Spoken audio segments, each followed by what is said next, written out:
వేమారు నీ కథల్ వినుచునుండెడివాడు పరుల ముచ్చట మీద భ్రాంతి పడడు. అగణితంబు నిన్ను పొగడ నేర్చినవాడు చెడమాటను నోట చెప్పబోడు.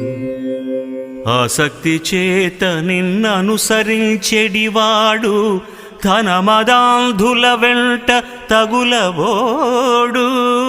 సంతసంబున నిన్ను స్మరణ చేసెడివాడు చలగి నీచుల పేరు తలచబోడు. నిన్ను నమ్మిన భక్తుండు నిశ్చయముగా కోరి చిల్లర దైవముల్ కొల్వబోడు. భూషణ వికాస శ్రీధర్మపుర నివాస